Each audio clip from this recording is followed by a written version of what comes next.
yitwa Tagata Comedy iyobowe na Ndahabonyimana Kevin. Habonimana Kevin. Ndahabonyimana Kevin. Ufite imyaka ingahe? Ndimo kuzuza 22. Watangiye ryari ibyerekeye comedy? Natangiye gukina comedy il était en 2019. 2019. Tagata Comedy kubera ki mwayise iryo zina?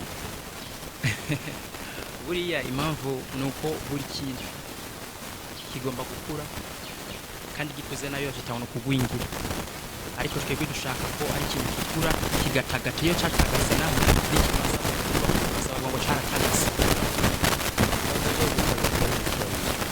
Gutagata wari ukora Iswahili? Takata. Ubwo no mu Kirundi twarikoresheje no mu Kirundi gutagata. Ubwo bivuze ngo ikimasa kiratagase kiba gisa neza. Natwe twashatse yuko ari ikintu gitanguye kiravutse ushaka gikire kiratagata kandi n'ibyo yari neza.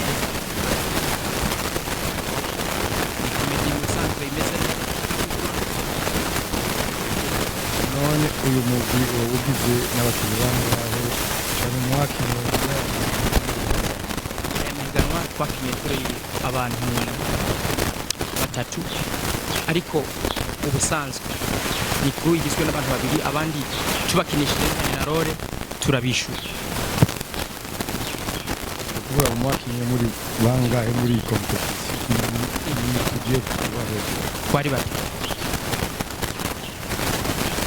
Tagata Comedy izina rya Gisha TV rongowe na Pastor Diamond Mugisha, je buri go Olivier umuhagarariye kanje kugushikiriza agahimbaza musi nibatakatishe kama Tagata najaze najanye kawaida nataka natakatishe natakatisha na n'ibihumbi 100 by'amanyarwanda. Ini mandanya muzobandanyirizaho mukomere mukure mindset zanyu zibe ngari kandi Imana izo dushoboza natwe tubatera ingabo mu bitugu nk'uko yadushoboje kuri aka geste gato n'ibindi bizoza nk'uko bisanzwe bimeze. Imana imbere mu bikorwa byose ugiye gukora no mu byo twakoze Imana n'imana imbere.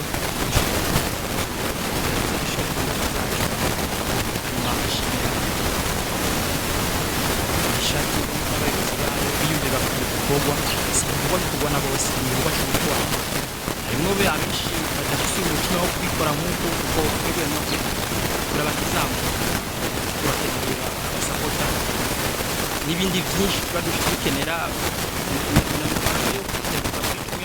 turakenera nk'abakinyi ibintu nk'ivyo.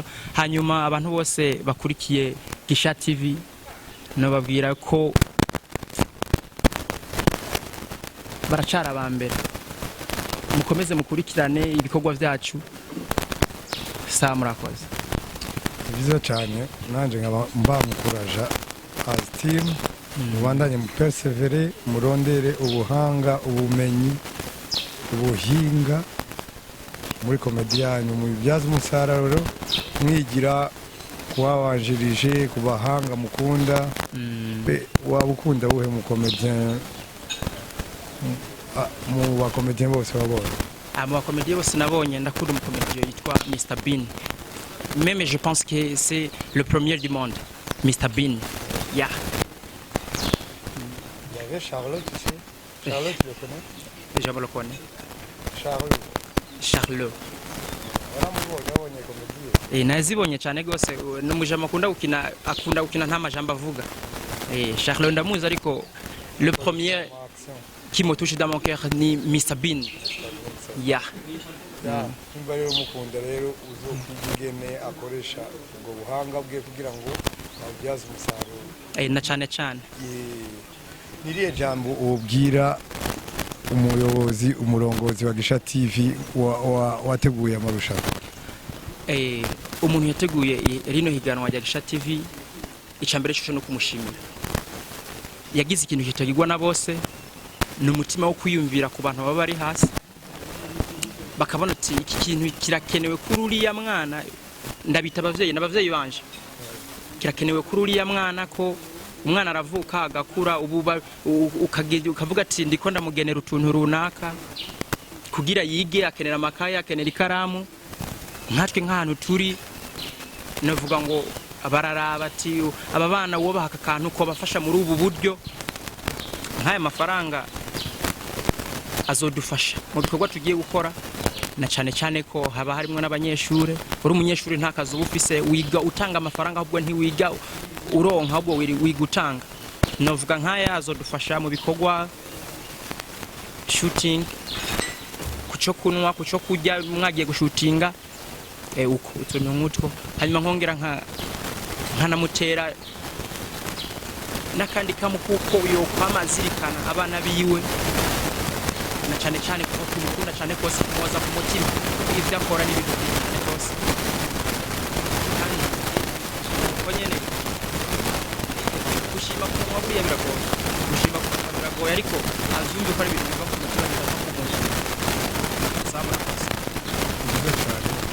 Bagisha TV uyu mwanya wa Tagata Comedy ari umwanya wa karindwi tumushikirije agahimbaza mutse kiwe Imana imwagure kandi mu bikorwa vyiwe ibandanye persevere muco gikorwa akure mu mwuka kandi akomeze akunda Imana anayizera amenye ko ari we yamushoboje mu bantu benshi bakompese ari mu batsinze murakoze murakarama